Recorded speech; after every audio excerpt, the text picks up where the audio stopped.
Hi, and welcome to the Kelly Kitley Podcast, America's Social Worker Unfiltered, where every week I have hopeful, honest, and deeply human conversations with change makers.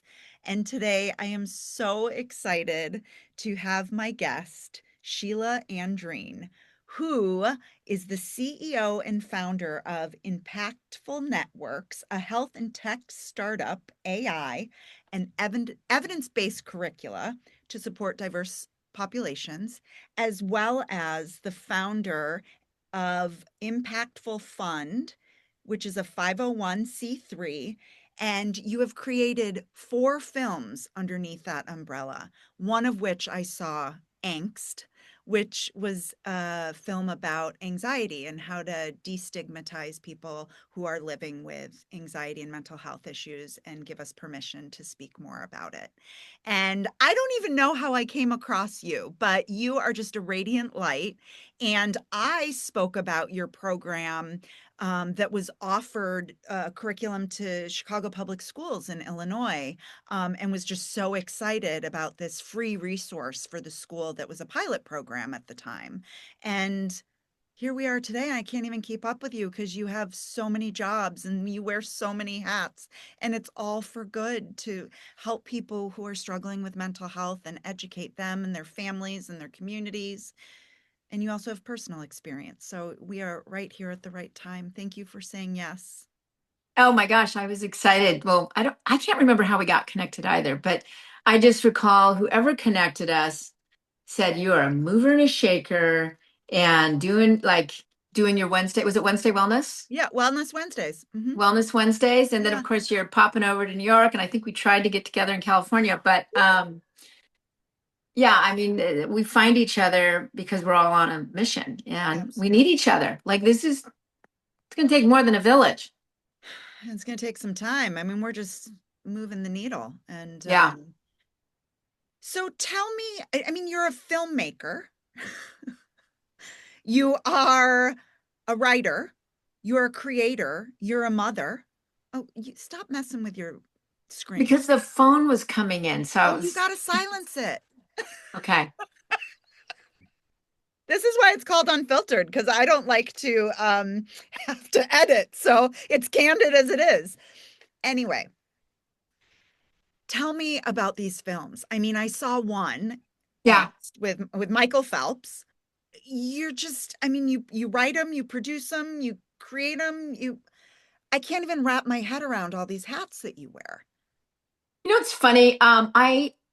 Do you ever walk around? I mean, sometimes I walk around and I feel like "Oh, I haven't done anything. Like I'm just like, I'm just got this long list of things I want to do. And I forget about the things I've actually done. And my husband reminds me, he's like, are you kidding me? I'm not even going to listen to you feel like you haven't done anything. Um, well, first of all, you don't do these things alone in a vacuum. You do them with other people, talented people. But I think what I'm referring to is you get in this vortex, you get on this mission, you decide, you wrote a book, Hmm. you pop over to New York and show up on was it GMA or Today Show? Like, Yeah. we forget that we're actually like doing things we wanted to do so badly, and then we're doing them, and you sort of now on to the next thing. Yeah. But I was hurled into this. I knew nothing about mental health. I'm Chinese. We don't talk about that. When I told my family I was making a movie about mental health, they were like, oh dear, shouldn't you be making a movie about diabetes or heart disease? Why Mhm. mental health? Like, we just didn't talk about it. I didn't even, for me, it was straitjackets and shock treatment. Like, it was cuckoo's nest because I came from Hollywood. Yeah. And I'm not a mental health professional. So when I was when the executive director of our foundation, Tina, asked me to make a movie about mental health, I was like, no, I don't think that's a good idea. I don't think anyone would want to watch a movie about mental health, and I wouldn't even know where to start. And then I got a call on New Year's morning that she had died by suicide. And that just, uh, Mm. I mean, that just, it stopped me in my tracks. And so I dove in and made a film with some other very talented people called Angst. And I had a very specific mission. It's like I'd watched the movie before we even made it. And it was really hard to raise money for it. Everyone thought I was nuts. I didn't know anything. I was terrified, but I think that's what makes it kind of gold is I approached the topic through the lens of knowing nothing, What which is year was why I this? think people, this was 2017. Okay. So Tina died in 16 and so that was, yeah, that was a rough year. Um, but I think this film, which, you know, you never know what you're going to get when you make Right. something. Hmm. It is evergreen. We've been told it's the Love Actually of mental health films. People watch it over and over and over, even though it's only 43 minutes. They get so much from it. They say, you changed it, you edited it. It's like, no, you changed. You're learning more. So now you've got different takeaways. And then people always bring other people to watch with them so they can have a conversation because you leapfrog. I mean, now it's used in, you know, rehabilitation centers and Hmm. in therapy. Therapists will assign it to the families to watch before they start treatment because everyone's already anxious to start talking. Right. And that it's painless. Like it helps the stigma piece, all of it. It's so who knew that would happen? And the questions that were asked were all because we didn't know anything. And then of course the next movie like came about because everyone said, well, we need to know why anxiety is on the rise. Hmm. And everybody felt confident that it was because of social media and technology. Yep. And so I wanted to make a movie about that. So that's called Like. And I'm super proud of the fact that one of my bucket list items was to have Dr. Vivek Murthy. I wanted to meet him. So not only did I get to meet him, but he saw the movie and he basically said, this is the messaging is so consistent and it is a powerful model to help educate youth and families on mental health, especially with regard to technology. And so that was like way bigger than what I was asking for. Yeah. Um, and so that was awesome. That happened in July. Yeah, I saw Uh, the picture of the two of you together on it was LinkedIn. it was magical. And then I made the Upstanders, which is about because everyone was asking. By the way, now people were comfortable talking about mental health, Yeah. and they didn't even realize they were talking about mental health when they were talking about being, you know, a slave to their social media. The kids were saying it's like work, whereas parents were thinking, oh, they're just addicted and it's fun. It's like, no, the kids think it's work. They're uncomfortable, but it is their water cooler. It is their social Yep. circle, like that's part Mhm. of being in their life. And, you know, I mean, it's part of their nervous system. Yeah. So then I made the Upstanders, which is about why people can be so mean online when they wouldn't be that way in person. And I thought, well, I mean, I've got a few educated guesses I can do there. It's modeled for us in the media, clearly. But let's break it down and pull the layers of the onion and get into the brain science behind it all as well. So we can start to understand what's happening in our bodies and our brains. And I'm a big fan of brain hacks, which is why I actually have it right here. Why I have the book, the Creative Coping Toolkit, which is just honestly, it's just filled with brain hacks. It's not a story you read cover to No, cover. It it's was, tangible, it's concrete, it's easy to follow and read, and yeah. people can use it. I actually didn't want to write a book, but I had so many parents say, "Could you write a book?" And I said, "I'll just put it up online." And they're like, "No, I need it in a book." So I just did it. And then you know, like the CIO of SHRM said, "Oh, I read your book and I loved it." I said, "No, I think you have me confused with someone." He said, "No, I read it. I wish more books were written like this for HR, wellness, you know, like," and I was like, "Really?" So, you know, you never know when you're doing something that it's actually a good thing. Well, and people Um, just ask you to do it. I'm noticing a theme here, and it's like, yeah, sure, I'll do that. yeah, but And what then, they don't know is I don't know how to do it. So I have to figure out how to do it. well, that's amazing. and And and you're you know self-taught. I didn't, you know, I'm a college dropout, so I always feel like, oh, you're asking the wrong person. You should go ask someone with all the degrees and all the experience and all of the you know, connections. Yeah, but you So have the heart and the passion, and it just bleeds through in the work that you do. So, I mean, I only saw Angst. How can I watch the other three movies and everybody else who's listening? well, anybody can access the demo, which you just have to contact us and we'll send you the demo, which allows you to watch the movies to decide if you want to bring it to a community or suggest it to a community. We've played around with making it available. And just, you know, I'm a very transparent person. When you're unfiltered, I'm transparent. You know, people can assume that things are so much easier and just like my husband, armchair coach watching football. Like I feel like sometimes saying, well, why don't you get in there and coach and do a better job, right? Like, um, but people will say, why don't you just make it available as a pay-per-view and people can go through it? And it's like, well, it's a whole multi-year curriculum, but we have put it down where you can access it for 24 hours, 1 month, or 1 year, or multi-years, for a whole community. It needs runway, right? Like Mhm. even if you did a screening at your school or community church organization, which you can totally do, not 100% of the people are going to go. Right. And 99% of the times, they always say we need more access because these people didn't get to see it. So, which is why we extended it to a month-long license. Okay. That seems to help. But then they're like, oh, we need it again because all these people didn't see it and we just had a suicide or whatever.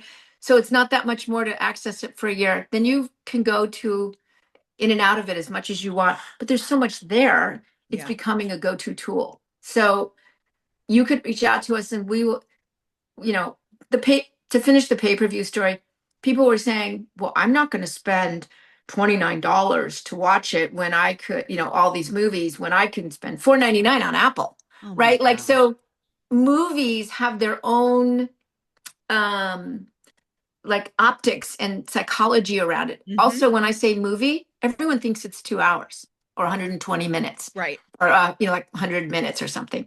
It's 43 minutes. Everything has to fit within a classroom period. So Are all four of them 43 minutes? they're all under an hour, 43, 54, Okay. Yeah. because you need time to have conversation. You need Right. time to be able to, the most powerful piece is the conversation after, not just the one conversation, but the ongoing Yeah. conversations. Yeah. So, and sometimes it's not apparent. Like we did a screening at Goldman Sachs, we did a screening at Starbucks. Starbucks was everyone's hugging and talking, crying, and it just kept going. And at Goldman, 800 people watched, and it was just buttoned up.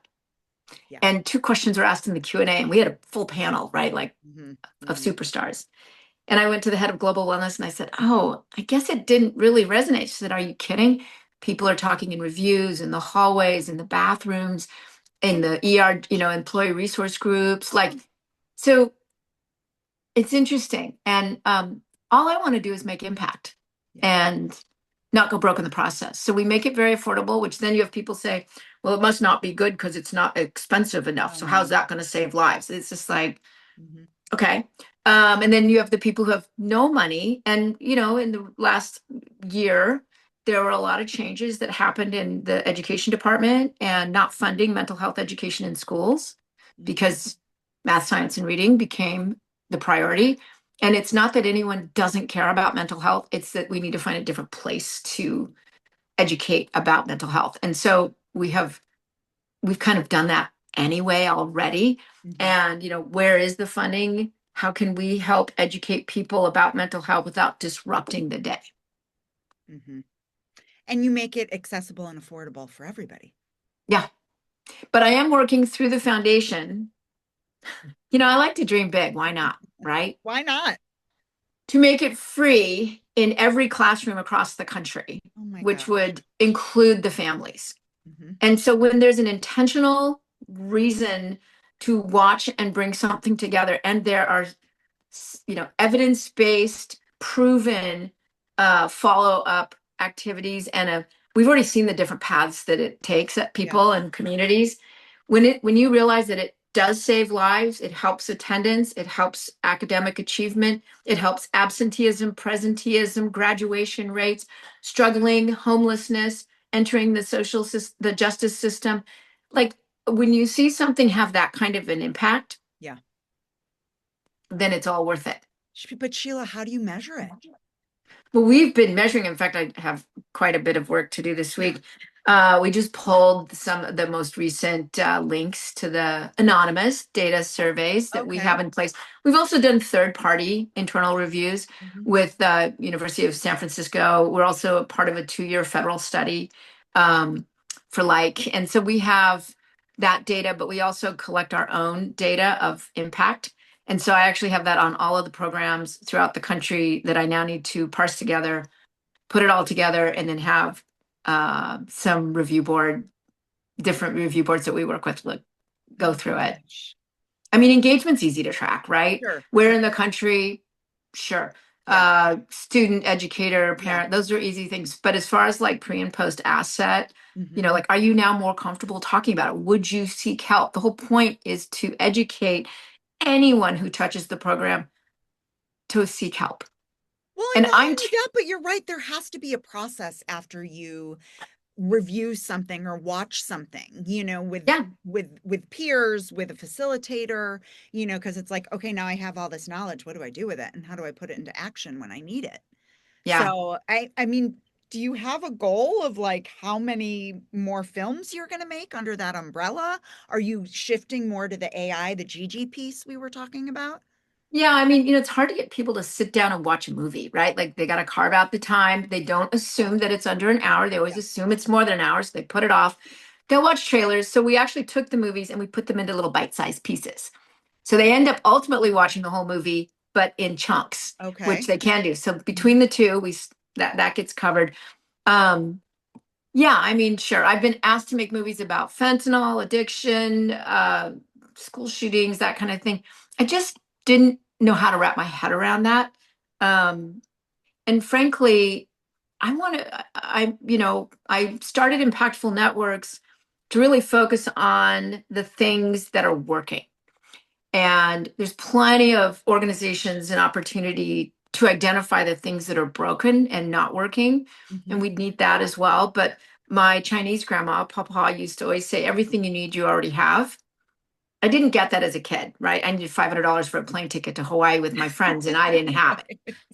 But I get it now. And you know what? Miraculously, the money did appear within a couple of weeks for an opportunity to do a side hustle, helping a designer do some errands, and I made $500. It was like, wow, And then okay. did you go to Hawaii?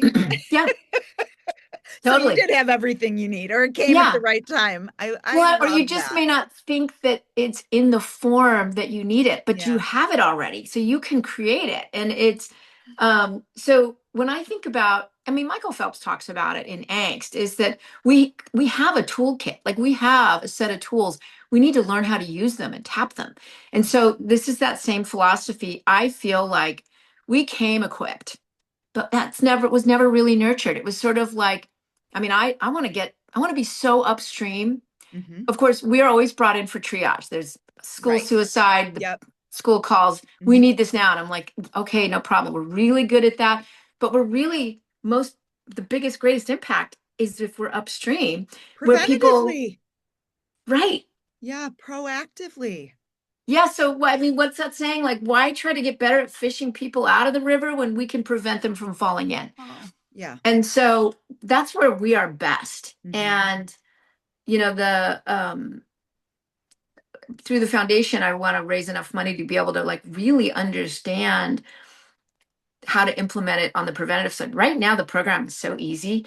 Like, and we just built out this new thing, which I'm super excited to launch. It changes the entire experience. It's called Voyages.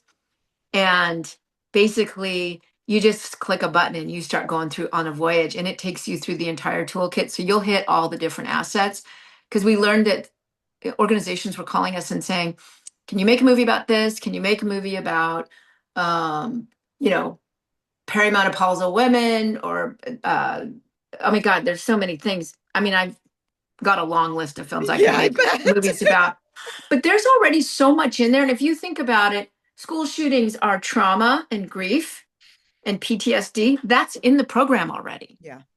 And so I don't want to reach, I also don't know how to make a movie about school shootings without re traumatizing Oh my gosh. any of us. Sure. Hmm. So sometimes we have to focus on the light, Yeah. the things that are good, the things that are working, the Hmm. ways we can make change, Hmm. and not rehash all the things that are broken and not working. Everyone's tired of no fix, Hmm. no solution. Right. Can we transition and talk about the great loss that you experienced in your own family? And Yes. that hits really close to home, all the work you've been doing and what you experienced in your family. Well, thank you. And I'm sorry for your loss of Thank you. your dad just Thank you. within the last 30 days. Yeah. Thank you. Um, Obviously, we survived these things. Hmm. Um, my greatest learning today, it might be different tomorrow, but this one seems to be pretty consistent, is we are so much stronger than we are ever led to believe. You survive, like my husband and I went out on New Year's Eve. We never go out on New Year's Eve. Like, Hmm. never. We're always like so proud that we're happy staying home and watching a movie and watching the ball drop at 9 Yeah. Pacific Hmm. time, even though we stay up later. But we went out this year and we truly laughed and engaged with people and had a great time, like our fullest joy. And when you get to that place after experiencing such loss of, we lost two children, one 10 years ago to cancer, and our son Jesse last year in October. And we were talking earlier how we're kind of arguing in the family, was it the 13th or the 14th? The Hmm. detective called on the 13th, the coroner, or the 14th, the coroner said the 13th. So Yeah. it's weird to think that you have these conversations as a family. Our four kids on the planet with us are our priority. And they're doing incredibly well. One definitely has struggled. Hmm. The contagion effect amongst siblings is real. I didn't even get that when Dr. Jerry Bubrick, one of the senior founding clinical psychologists at the Child Mind Institute, is also one of my dearest friends and is in every single one of our movies, um, died suddenly in December. So that was not this December, the December before. And he was telling me about it. And I was like, contagion effects amongst siblings? I don't get, what do you mean? Now I understand, because we do have one who has severely struggled, felt it was their fault. I know nothing we could say or do. And he was in therapy and is, and like doing all the right things still, and it still was there and is there. I think we've turned a corner, Hmm. but that took a year. Um, just it changes you. Yeah. But I will say the other thing, and this goes, is when we first found out, and literally like your knees buckle, you're falling to the ground, and community, I mean, like came in and held us up. We did not fall. And I get the meal train now, right? Hmm. Like Hmm. it was just unbelievable. I equate it to diving, and you go help someone and you share a tank of air to get back to the surface. That's what community did for us. It's just helped us breathe. That is And beautiful. and I don't know how everyone was knew how to be so good at that. Like, You just show up. I mean, the hardest part is right. showing up. Once you're there, you intuitively know what to do. Yeah. And maybe it's just holding space for someone or Yeah. literally holding them. So that, I mean, in the amount of love, like we have so much love now. We have, we have tapped the eternal spring of love. We Mm. have more love than we know what to do with. We have more love than we could even imagine to share. And as I posted actually on the other day, just because I wake up and I look at my husband and I love him more than the day before, most days, not every day. But and you feel this love, this deep, deep, deep love, and you think, I've hit the peak. Like this is it. It doesn't get better than this. And then it does. And I think that's part of my comment about we don't know how strong we are, how resilient we are, how conditioned we are to handle life. Hmm. We're just not taught that. Yeah. We're taught, be careful, watch out, don't do this, you better not do that. This is gonna Hmm. happen. Hmm. It's all kind of more negative programming. We need more positive programming. We need to teach our kids that from a very young age. Hmm. Can you tell the listeners what we were talking about before we recorded in terms of Jesse's life and, losing a child to death by suicide and feeling like, what did I miss? Oh yeah. How did I not see this? All the should haves, could haves, Um, you said something to explain this so beautifully about your own grief and where you are in terms of what Jesse was on this earth to do and experience and live and like being at peace today.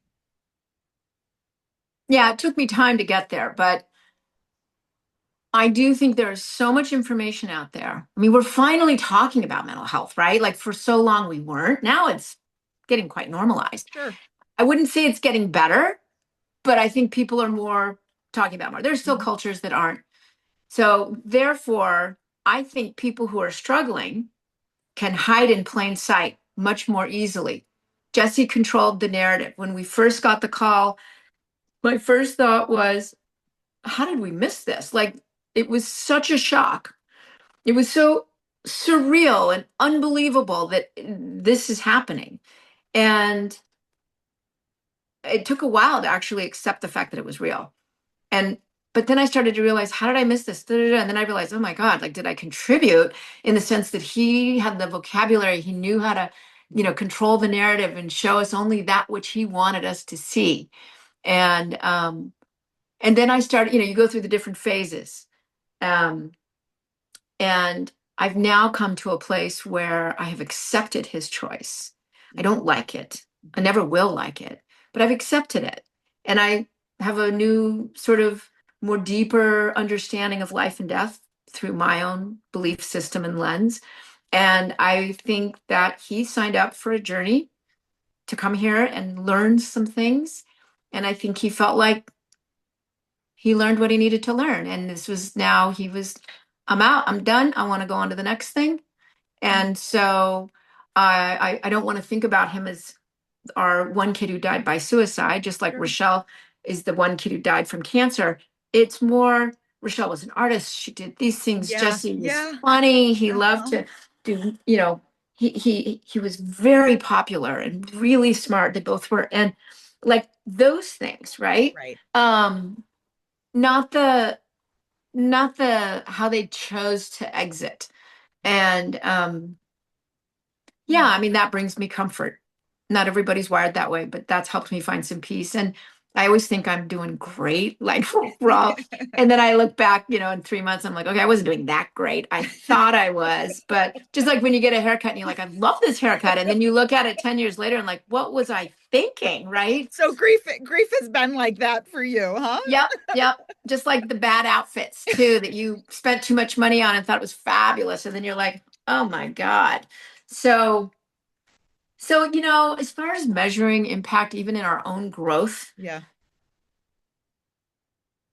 I think we just have to have this level of acceptance with grace and don't judge ourselves. Don't put so much pressure on ourselves. Would we do that to someone else? No. The answer No. is always no. So Mhm. it's so important to treat yourself how you want the world to treat you, what you want your own experience to be, because we have to model it. Mhm. No one else or someone else will model it, will make a choice for us, right? Like Right. you have to write your own story or someone else will write it for you. Right. Right. Ugh. Well, and we were also talking about how you're currently in Palm Springs with your mother. How old is she? 83. And what's her life perspective? I'm so curious, having just lost my dad. Like, I'm obsessed with that age group, right? Like Yeah. last phase of life. Like, what's her mindset?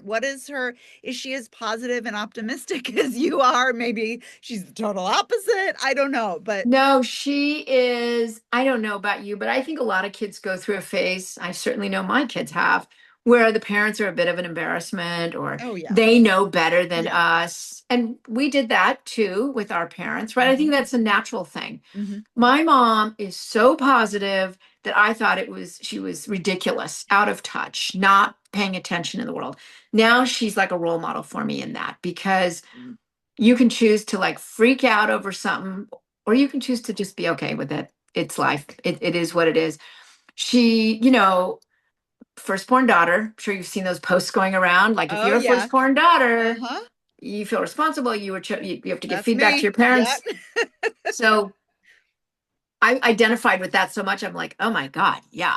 So I take on a lot of responsibility, and my mom just lets me. My father died a long time ago. He was electrocuted on his boat. That's a whole nother story. My God. But again, he said all his life because he loved boats. I just want to go quick and on my boat. And I think he thought he would be rescuing someone or whatever because he was part of Homeland Security as Oh he my was gosh. retiring.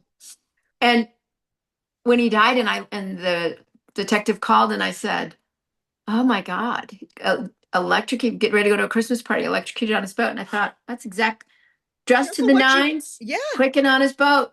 I mean, it's amazing. So I don't know if you believe, and this is probably where I'm going to like lose a lot of credibility here with some people No. because I keep these things a little more private. But I was kind of posed a question in my 20s from my other mother, a woman who helped raise me because I was so, frustrated with my own parents. And, I was in those teen years. And she said, "Well, we pick our parents." And I'm like, I didn't pick my parents. And she said, "Well, I want you to just think about it." So I marinated on it for about 30 years because I refused to think that I picked my parents. Well, as you age and you have your own kids and you start to realize, okay, my parents are human. They did the best they could. I always loved them. They've always loved me. They're just human. So you kind of become equal again with them. Hmm. And I started to think, well, what if we did pick our parents? Why did we pick them?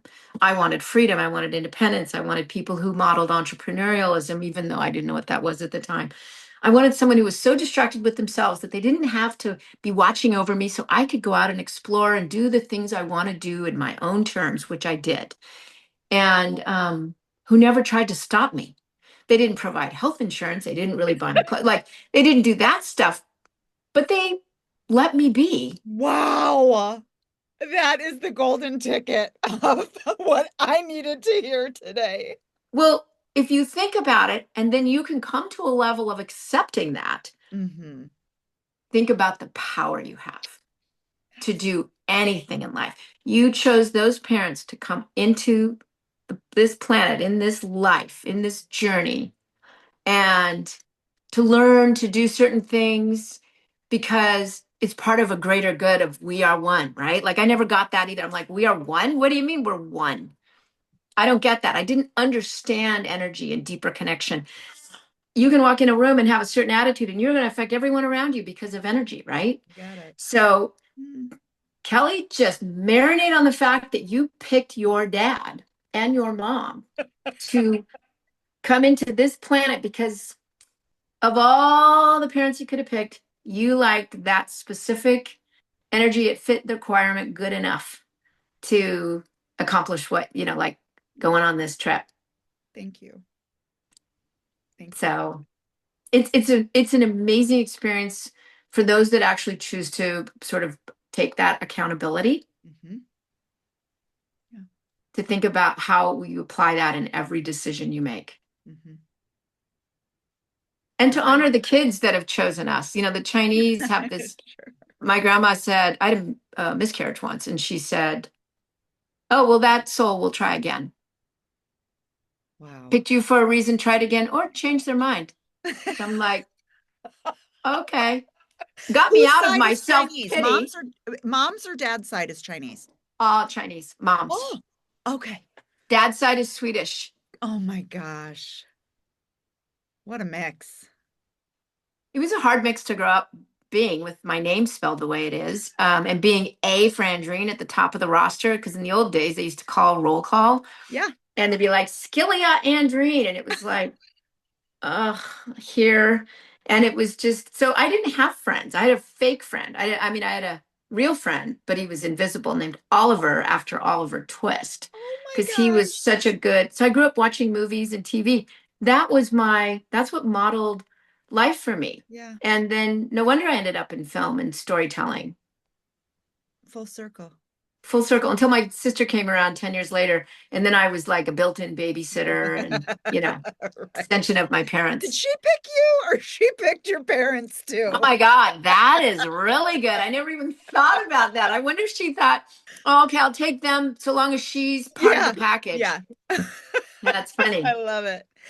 Um, Thank you so much for coming on and sharing your professional journey and how the things that you are making and creating can help our communities. And what is the website that is best for Oh, people to go to? I'll put it in the impact, show notes so they can click right yeah, there. impactfulnetworks.com. Excellent. Not impact networks, impactful Impactful. networks, Mhm, mhm. plural.com. And then the foundation is impactfulfund.org. Okay. I'll put both of And those in. we're on a mission. And I mean, there are some days it's hard where I'm just like, oh, why am I doing this? I could Yeah. make more money, do more, have a life selling shoes at Nordstrom, right? And then something will come up. Um, a school called recently and said, we just showed the upstanders to 400 students, high school students. You could hear a pin drop. And for this last week, our entire school culture is different. Or That's I had a kid from a freshman at USC reach out. He wanted to interview me because he was tasked with writing an English paper about something something that impacted his high school career. And he said his school brought in the Creative Coping Toolkit and it changed the entire culture for the entire 4 years that he was there. Well, he was a sophomore at the time, so 3 years. And he believes that that is what helped him learn how to ask for help and get into a great college. And, like hmm he felt supported. And it's like the school learned how to support each other within an hour. So I like that idea of change the world within a minute of watching, right? Like Oh, I love that. it doesn't have to take forever. And hmm it doesn't have to cost a fortune. And it doesn't need like a lot of bureaucracy and red tape. hmm We can just decide and do it Yeah. and do it. Well, you are living the mission of what I say at the end of every podcast, which is to be the change that we wish to see in the world, whether it's with ourself or our family, our community, or our world, Yeah. because we can't do it any other way. Thank you. Yep. Thank you for being Thank here. you.